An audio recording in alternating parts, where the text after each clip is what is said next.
इस वीडियो में मैं आपसे बात करूंगा, जैसा कि आप सभी को मालूम है, आरपीएससी द्वारा सेकंड ग्रेड भर्ती परीक्षा संस्कृत डिपार्टमेंट परीक्षा का आयोजन इसी मंथ के लास्ट वीक में आयोजित होने जा रहा है। तो इस बीच आज की क्लास में मैं आपसे चर्चा करूंगा आरपीएससी द्वारा सेकंड ग्रेड भर्ती परीक्षा में पूछे गए साइकोलॉजी के प्रश्नों के संग्रह के पार्ट 2 की चर्चा करूंगा। पार्ट फर्स्ट अगर अभी तक आपने नहीं देखा है तो प्लेलिस्ट का लिंक नीचे डिस्क्रिप्शन में दिया हुआ, आप जाकर देख सकते हो। वीडियो पसंद आए तो वीडियो को लाइक करें, चैनल जरूर सब्सक्राइब करें, क्योंकि इस यूट्यूब चैनल पर आपको डेली इसी समय सेकंड ग्रेड भर्ती परीक्षा के लिए क्लासें देखने को मिलती है। और पीडीएफ आंसर के साथ अगर आपको चाहिए तो उसके लिए आपको हमारे चैनल की मेंबरशिप ज्वाइन करनी होगी। मेंबरशिप ज्वाइन करने के लिए सबसे पहले आपको हमारे यूट्यूब चैनल पर जाना है, यूट्यूब चैनल पर चैनल सब्सक्राइब कर देना है और उसके साथ ही आपको यहाँ ज्वाइन का ऑप्शन देखने को मिलेगा। आपको इस ज्वाइन पर क्लिक कर देना है। जब आप इस ज्वाइन पर क्लिक करोगे तो आपके सामने इस तरह से आएगा 29 रुपये पर मंथ, यानी कि आपको मालूम है आपका एग्जाम भी इसी मंथ है, तो एग्जाम तक जितने भी मैं आपको कंटेंट प्रोवाइड कराऊंगा उन सब की पीडीएफ आपको देखने को मिलेगी। वो कैसे देखने को मिलेगी, इसके लिए आपको ज्वाइन पर क्लिक कर देना है और आपके पास पेमेंट का ऑप्शन आएगा, 29 रुपये आपको पेमेंट कर देना है। जैसे ही आपने हमारे चैनल की मेंबरशिप ज्वाइन कर ली है उसके बाद आपको हमारे यूट्यूब चैनल के पोस्ट पर जाना होगा। जब आप पोस्ट पर जाके देखोगे तो वहाँ आपको देखोगे आप पोस्ट पर, तो वहाँ आपको एक टेलीग्राम का लिंक दिखाई देगा। आप देख सकते हैं ये टेलीग्राम का जो लिंक है ये सिर्फ मेंबर्स ओनली है, जिन्होंने मेंबरशिप ज्वाइन की उन्हीं को दिखाई देंगे।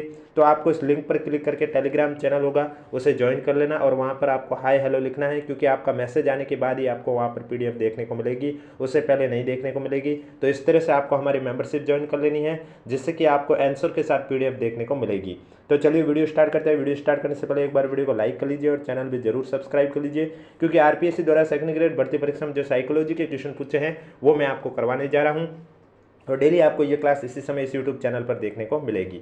तो चलिए वीडियो स्टार्ट करने से पहले एक बार वीडियो को लाइक कर लीजिए और चैनल भी जरूर सब्सक्राइब कर लीजिए। क्वेश्चन नंबर पहला है, रमन और अनमोल की एक ही बुद्धि लब्धि है जो कि 120 है। रमन अनमोल से 2 वर्ष छोटा है।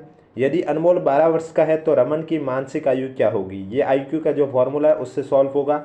आपके पास ऑप्शन है 9 वर्ष, 10 वर्ष, 12 वर्ष या 14 वर्ष। तो इसमें जो आपका करेक्ट आंसर हो जाएगा 12 वर्ष, यानी कि सी आपका राइट आंसर हो जाएगा। नेक्स्ट क्वेश्चन, वह प्रथम मनोवैज्ञानिक जिसने मानव व्यक्तित्व के अवचेतन भाग की व्यवस्थित रूप में छानबीन का प्रयास किया है वह है Albert Bandura, E L. Thorndike, Max Wertheimer, Sigmund Freud. तो इसमें आपका जो करेक्ट आंसर हो जाएगा वह प्रथम मनोवैज्ञानिक सिगमंड फ्रॉयड है, जिसने मानव व्यक्तित्व के अवचेतन भाग की व्यवस्थित रूप में छानबीन का प्रयास किया है, यानी कि करेक्ट आंसर आपका हो जाएगा डी। नेक्स्ट क्वेश्चन, निम्नलिखित में से कौन सा कथन अधिगम के बारे में सर्वाधिक उपयुक्त है।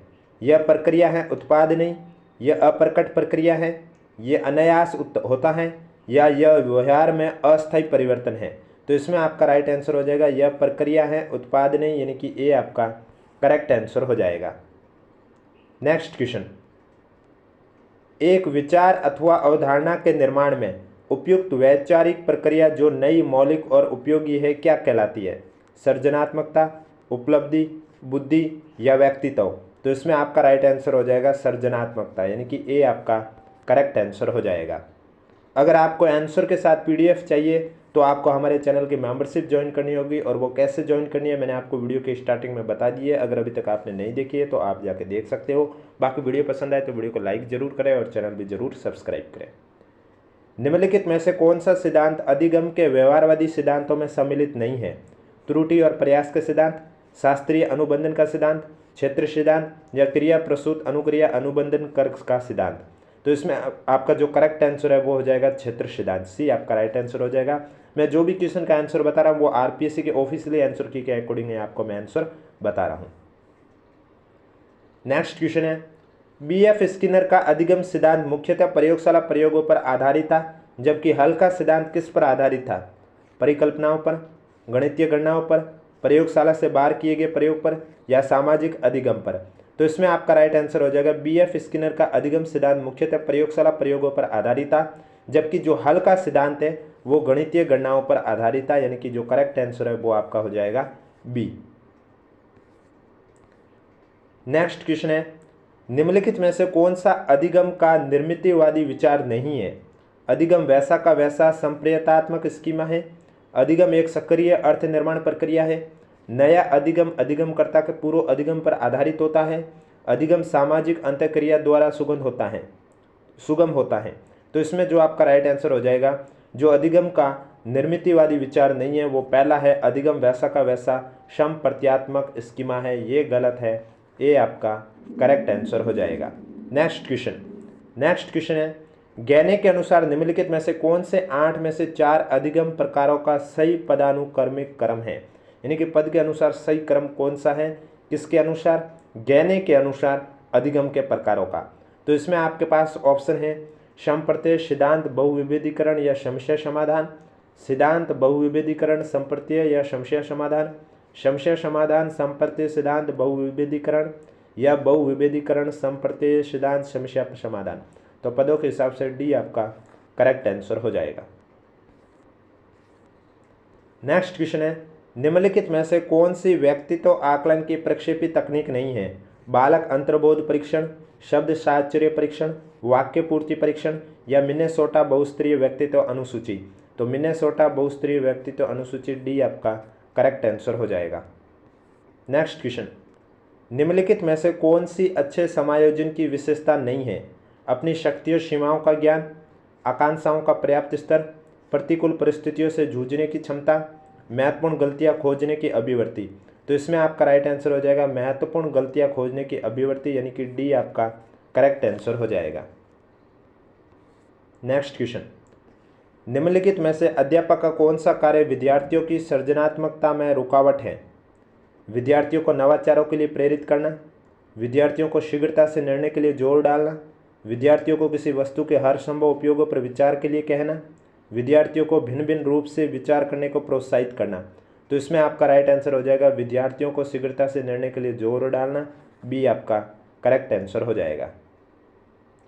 नेक्स्ट क्वेश्चन, भारतीय चिकित्सकों के अनुसार व्यक्तित्व के 3 अवयव पित्त, वात और कफ है। व्यक्तित्व का यह वर्गीकरण कहलाता है मनोविश्लेषण सिद्धांत, घटना क्रिया शास्त्र सिद्धांत, प्रकार सिद्धांत या शील गुण सिद्धांत। तो इसमें आपका राइट आंसर हो जाएगा प्रकार सिद्धांत, सी आपका करेक्ट आंसर हो जाएगा। नेक्स्ट क्वेश्चन, निम्नलिखित में से व्यक्ति की कौन सी विशेषता सामयिक बुद्धिमान व्यक्तियों की विशेषता में सम्मिलित नहीं है, दूसरों के विभिन्न प्रकार के संवेगों को पहचानना, संवेगों की अभिव्यक्ति पर नियंत्रण न रख पाना, अपने संवेगों की प्रकृति और तीव्रता को सही प्रकार समझना, संवेगों की अभिव्यक्ति को सही प्रकार से नियमित करना। तो इसमें आपका राइट आंसर हो जाएगा संवेगों की अभिव्यक्ति पर नियंत्रण न रख पाना, बी आपका करेक्ट आंसर हो जाएगा। मंद गति से सीखने वाले बालकों के लिए निम्नलिखित में से कौन सा शैक्षिक प्रावधान उपयुक्त नहीं है, उपचारात्मक शिक्षण, प्रतियोगिता न रखना, त्वरण या लैबलिंग न करना। तो इसमें आपका राइट आंसर हो जाएगा त्वरण, यानी कि सी आपका करेक्ट आंसर हो जाएगा। नेक्स्ट क्वेश्चन, अधिगम में अभिप्रेरणा का निम्नलिखित में से कौन सा कार्य नहीं है, जीवन को क्रमहीन तरीके से गतिमान करने में मदद करना, जीव के व्यवहार को ऊर्जा प्रदान करना बनाए रखना, जीव के व्यवहार को निर्देशित और नियंत्रित करना, जीव की क्रिया को चयनित ध्येय की तरफ निर्देशित करना। तो इसमें आपका राइट आंसर हो जाएगा जीव को क्रमहीन तरीके से गतिमान करने में मदद करना, ये आपका करेक्ट आंसर हो जाएगा। एक 5 वर्ष की शारीरिक आयु वाला बालक या बालिका 7 वर्षीय आयु वाले के समान परीक्षण पदों को सफलतापूर्वक पूर्ण कर लेता है, उसकी IQ कितनी होगी, 140, 71.5, 90 या 120। तो 140 आपका करेक्ट आंसर, यानी कि ए आपका राइट आंसर हो जाएगा। नेक्स्ट क्वेश्चन, किशोरों के शारीरिक विकास के संदर्भ में निम्नलिखित में से कौन सा कथन असत्य है, द्वितीय लैंगिक लक्षणों का विकास, शारीरिक क्रियाओं और योग्यताओं में वृद्धि, मांसपेशी ताकत में वृद्धि, शरीर के अनुपात में कोई परिवर्तन न होना। तो शरीर के अनुपात में कोई परिवर्तन न होना, डी आपका करेक्ट आंसर हो जाएगा।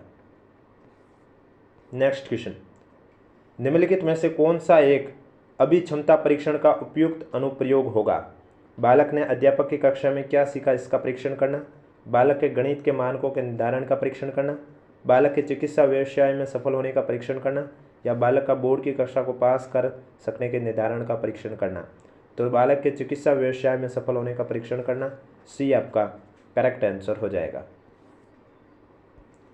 एक बालक बुद्धि में औसत, उपलब्धि, अभिप्रेरणा में उच्च, सृजनात्मकता में निम्न और सामाजिक विकास में औसत है, यह उदाहरण किसका है, अंतर्वैयक्तिक भिन्नता का, अंतर्वैयक्तिक भिन्नता का, मापनीय व्यक्तिक भिन्नता का, अवलोकनीय व्यक्तिक भिन्नता का। बी आपका राइट आंसर हो जाएगा, अंतः व्यक्तिक भिन्नता का। बी आपका करेक्ट आंसर हो जाएगा। नेक्स्ट क्वेश्चन, बालक के विकास के संदर्भ में निम्नलिखित में से कौन सा कथन सत्य है? विकास केवल आनुवंशिकी का परिणाम है, विकास सतत प्रक्रिया नहीं है, विकास की गति बालक और बालिकाओं में एक समान होती है, विकास सामने से विशिष्ट की ओर अग्रसर होता है। तो बालक के विकास के संदर्भ में निम्नलिखित में से कौन सा कथन सत्य है? डी आपका राइट आंसर हो जाएगा कि विकास सामने से विशिष्ट की ओर अग्रसर होता है। नेक्स्ट क्वेश्चन, निम्नलिखित में से कौन से कथन शिक्षा मनोविज्ञान के महत्व के संदर्भ में सही है? सही कौन सा है वो आपको बताना है। तो ये विद्यार्थियों के व्यवहार में उचित परिवर्तन लाने में सहायता करता है, एकदम सही है। यह शिक्षकों में शैक्षिक समस्याओं को सुलझाने के प्रति सकारात्मक अभिवृद्धि विकसित करता है, यह भी सही है। यह शिक्षकों को विद्यार्थियों की व्यक्तिगत विभिन्नता को नज़रअंदाज करने हेतु प्रेरित करता है, गलत है। यह शिक्षकों को स्वयं को समझने में मदद करता है, सही है। A B D correct answer, यानी कि जो राइट आंसर हो जाएगा वो हो जाएगा आपका सी। नेक्स्ट क्वेश्चन, निम्नलिखित में से कौन सी शिक्षा मनोविज्ञान की विशेषता नहीं है? वो आपको बताना है।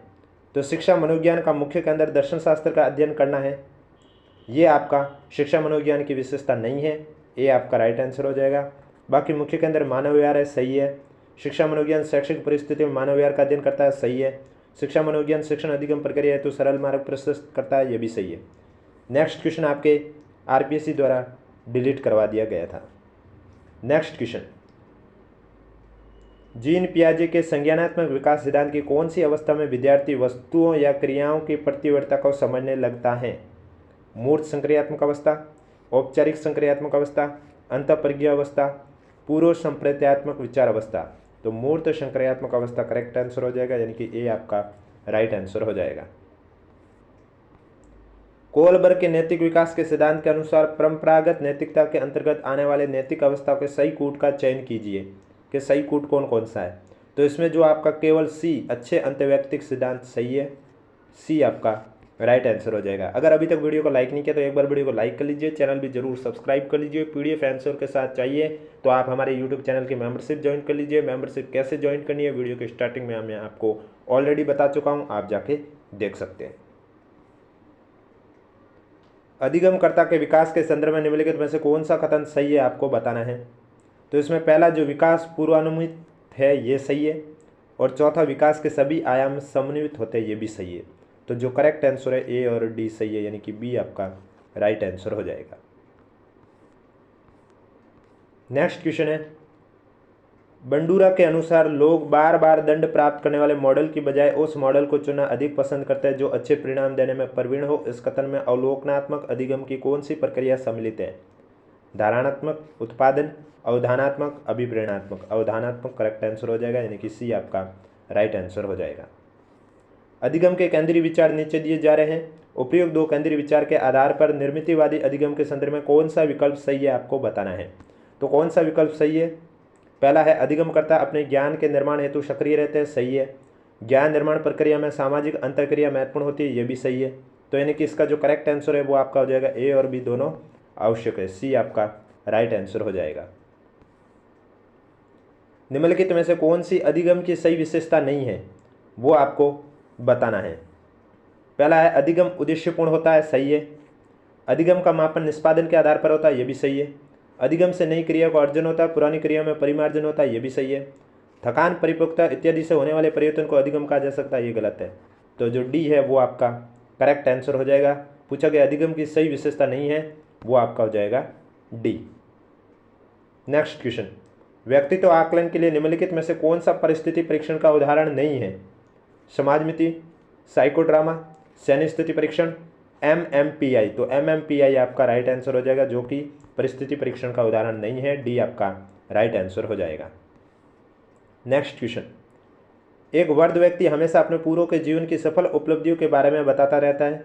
समायोजन क्रियाविधि का यह उदाहरण निम्नलिखित में से कौन सी अहम रक्षा युक्ति से संबंधित है? प्रतिदमन, प्रतिगमन, युक्तिकरण, उदात्तीकरण। तो इसमें आपका राइट आंसर हो जाएगा प्रतिगमन, यानी कि बी आपका करेक्ट आंसर हो जाएगा। नेक्स्ट क्वेश्चन, जोड़ों को मिलान कीजिए, सुमिलित करके करेक्ट आंसर इसमें आपको बताना है। पास अलोंग परीक्षण, यह परीक्षण है आपके अलेक्जेंडर का। संस्कृति मुक्त परीक्षण कैटल का है। सम्मिलन सिद्धांत आपके है जे जोंग का, और IQ है आपका टर्मन का। तो दूसरा, तीसरा, चौथा, पहला यानी कि बी आपका करेक्ट आंसर हो जाएगा। और अगर अभी तक वीडियो को लाइक नहीं किया तो एक बार वीडियो को लाइक कर लीजिए और चैनल भी जरूर सब्सक्राइब कर लीजिए। जुंग के अनुसार व्यक्तित्व की टाइपोलॉजी में समाज सेवी, राजनीतिज्ञ और व्यापार प्रबंधक निम्न में से श्रेणीबद्ध किए जा सकते हैं।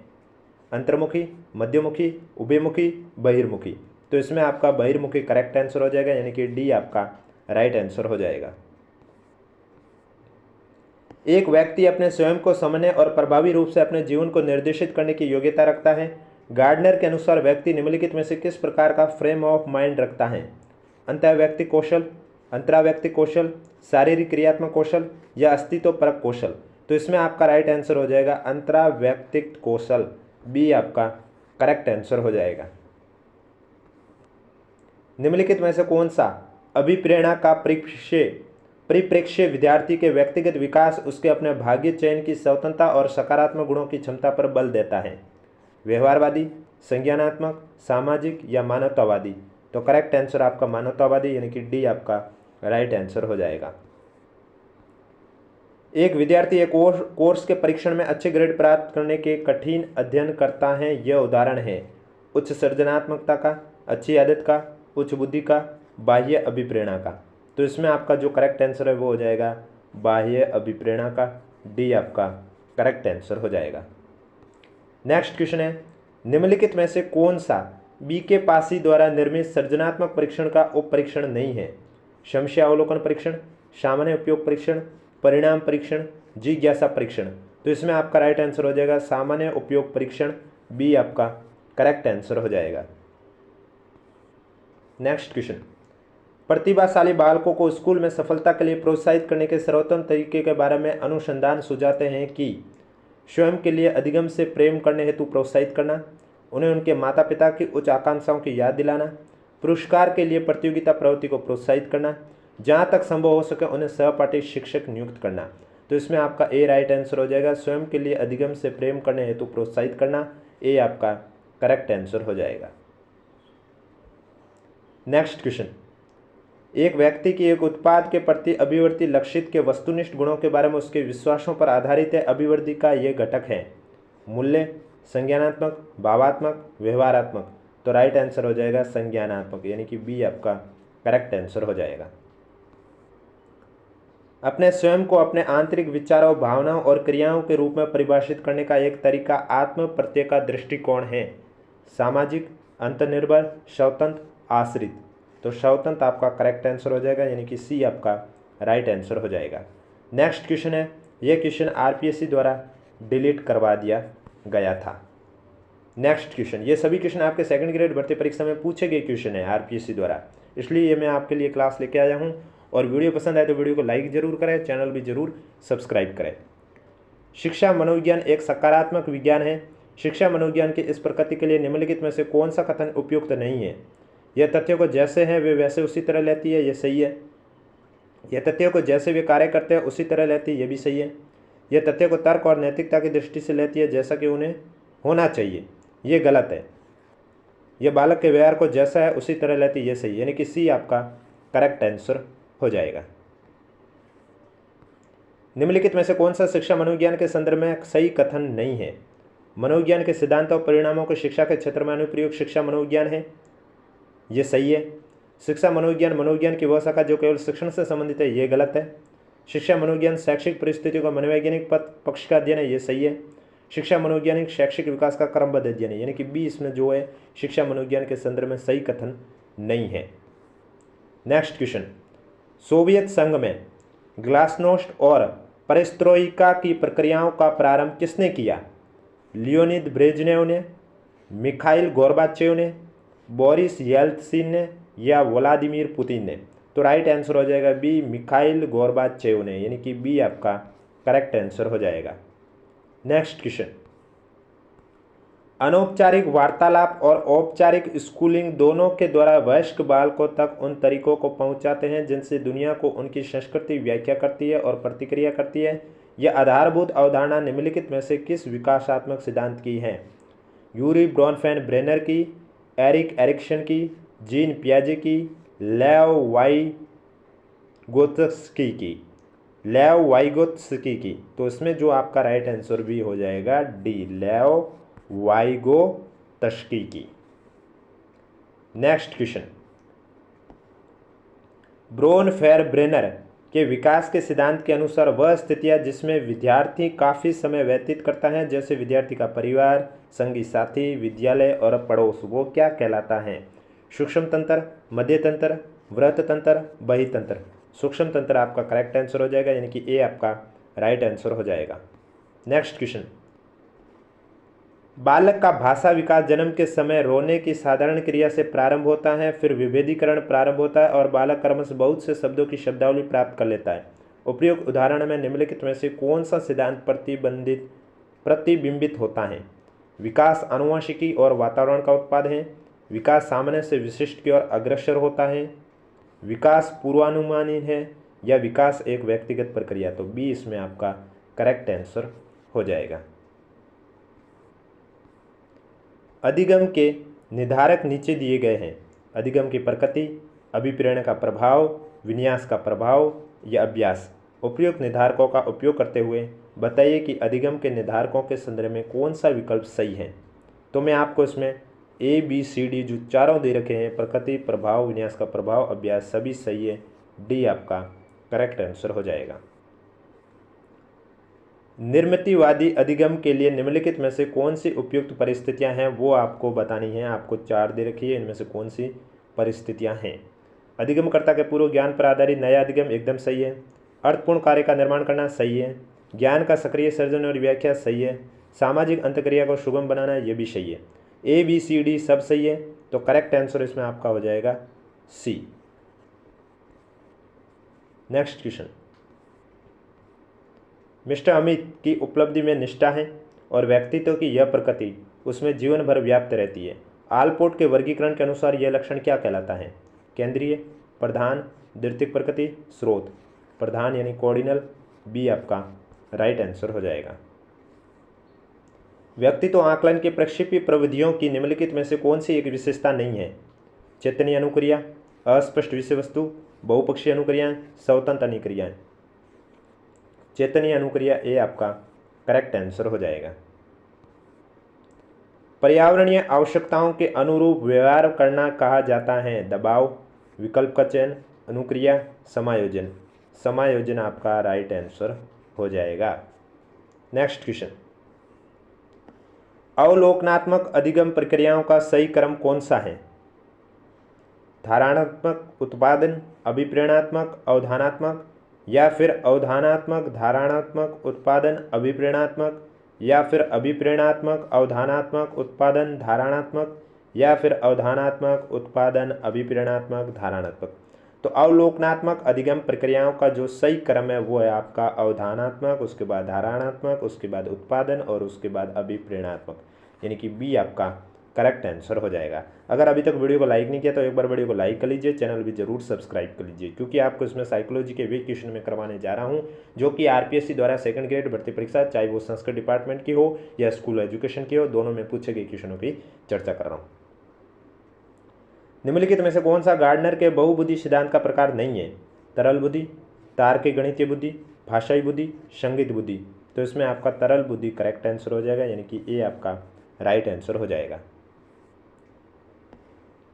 बाकर मैडी के सृजनात्मक परीक्षण में सम्मिलित हैं 3 शाब्दिक और 3 अशाब्दिक उप परीक्षण, 3 शाब्दिक और 4 अशाब्दिक उप परीक्षण, 4 शाब्दिक 4 शाब्दिक उप परीक्षण, या 4 शाब्दिक और 3 अशाब्दिक उप परीक्षण। तो करेक्ट आंसर डी हो जाएगा, 4 शाब्दिक और 3 अशाब्दिक उप परीक्षण। नेक्स्ट क्वेश्चन है, निम्नलिखित में से कौन सा जैविक प्रेरक नहीं है? भूख अंतर्नाद, प्यास अंतर्नाद, लैंगिक अंतर्नाद या जिज्ञासा अंतर्नाद। तो करेक्ट आंसर हो जाएगा जिज्ञासा अंतर्नाद, यानी कि डी आपका करेक्ट आंसर हो जाएगा। नेक्स्ट क्वेश्चन, मैस्लो के सिद्धांत में अभिकल्पित उच्चतम आवश्यकता है? सम्मान, संज्ञानात्मक, आत्मसिद्धि, संबंधन। तो करेक्ट आंसर हो जाएगा आत्मसिद्धि, सी आपका राइट आंसर हो जाएगा। नेक्स्ट क्वेश्चन, थॉर्नडाइक के बहुकारक सिद्धांत के अनुसार एक गुणधर्म किसी कार्य की कठिनाई को संदर्भित करता है जो एक व्यक्ति हल कर सकता वो कहलाता है? स्तर, श्रेणी, क्षेत्र, गति। तो राइट आंसर हो जाएगा स्तर। ये आपका करेक्ट आंसर हो जाएगा। प्रतिभाशाली बालकों पर निम्नलिखित में से कौन सी विशेषता लागू नहीं होती है? जल्दबाजी, अपने अनुसार आगे बढ़ना, अनभिज्ञता, कुशल होने का जुनून। तो राइट आंसर हो जाएगा अनभिज्ञता। सी आपका करेक्ट आंसर हो जाएगा। नेक्स्ट क्वेश्चन, लोग अपना वोट प्राय अपनी भावनाओं के अनुसार करते हैं, बजाय इसके कि उम्मीदवार की अपनी विशिष्ट नीतियाँ किस प्रकार की है इस आधार पर। अभिवर्ती का यह घटक है संज्ञानात्मक, भावात्मक, व्यवहारात्मक, सामाजिक। तो इसमें आपका भावात्मक करेक्ट आंसर हो जाएगा, यानी कि बी आपका राइट आंसर हो जाएगा। नेक्स्ट क्वेश्चन, अपने को दूसरों लोगों के साथ संबंधों के रूप में परिभाषित करने का तरीका और यह पहचानना कि स्वयं व्यवहार प्राय दूसरों के विचारों, भावनाओं और क्रियाओं द्वारा निर्धारित हो रहा है, आत्म प्रत्यय का यह दृष्टिकोण कहलाता है।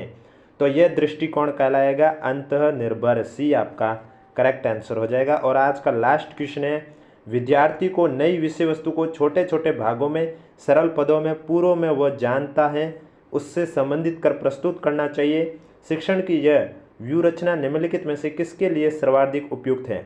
सृजनात्मक विद्यार्थी, प्रतिभाशाली विद्यार्थी, धीमी गति के अधिगमकर्ता या अपचारी बालक। तो इसमें जो आपका करेक्ट आंसर है वो हो जाएगा धीमी गति के अधिगमकर्ता के बालक में सर्वाधिक उपयुक्त है। सी आपका करेक्ट आंसर हो जाएगा। तो ये थे आपके साइकोलॉजी के वे क्वेश्चन जो कि आरपीएससी द्वारा सेकंड ग्रेड भर्ती परीक्षा में पूछा गया है, पार्ट सेकंड। कल आपको इसी समय इसकी क्लास 3 देखने को मिलेगी। और जिनको आंसर के साथ पीडीएफ चाहिए तो उन्होंने अगर अभी तक हमारे चैनल की मेंबरशिप ज्वाइन नहीं की है तो आप ज्वाइन कर सकते हो। मेंबरशिप ज्वाइन करने के लिए आपको हमारे चैनल पर क्लिक करना होगा। चैनल सब्सक्राइब के बाद आपको यहाँ एक ज्वाइन का ऑप्शन देखने को मिलेगा, आपको ज्वाइन पर क्लिक करना होगा। ज्वाइन पर जैसे ही आप क्लिक करोगे आपके सामने 29 रुपये पर मंथ का ज्वाइन लिखा होगा, आपको ये ज्वाइन करना होगा। एग्जाम तक जितने भी हम आपको कंटेंट प्रोवाइड करा रहे हैं उन सब की पीडीएफ आपको देखने को मिलेगी। उसके लिए आपको क्या करना होगा, ज्वाइन पर क्लिक करोगे, आपको 29 रुपये का पेमेंट करना होगा। और पेमेंट के बाद आप देखोगे हमारे यूट्यूब चैनल के पोस्ट पर जाओगे, तब वहाँ आपको यानी कि जिन्होंने मेंबरशिप ज्वाइन की है उन्हीं को ही ये लिंक दिखाई देगा, क्योंकि आप देख सकते हैं यहाँ स्पष्ट रूप से लिखा हुआ है मेंबर्स ओनली, यानी कि जिन्होंने मेंबरशिप ज्वाइन की उन्हीं को ये टेलीग्राम चैनल का लिंक दिखाई देगा। आपको इस लिंक पर क्लिक कर देना है। इस लिंक पर क्लिक करने के बाद आप टेलीग्राम चैनल पर हाय हेलो लिखना होगा, जिसके बाद ही आपको पीडीएफ प्रोवाइड की जाएगी। तो इस तरह से अगर आपको हाथों हाथ पीडीएफ आंसर के साथ चाहिए तो आपको हमारी मेंबरशिप ज्वाइन करनी होगी। बाकी वीडियो पसंद आए तो वीडियो को लाइक करें, चैनल जरूर सब्सक्राइब करें। और जो हमारा डेली का टेलीग्राम चैनल है वो अगर अभी तक ज्वाइन नहीं किया है तो नीचे कमेंट बॉक्स नीचे डिस्क्रिप्शन में आपको लिंक दे रखा है, आप जाके ज्वाइन कर सकते हो।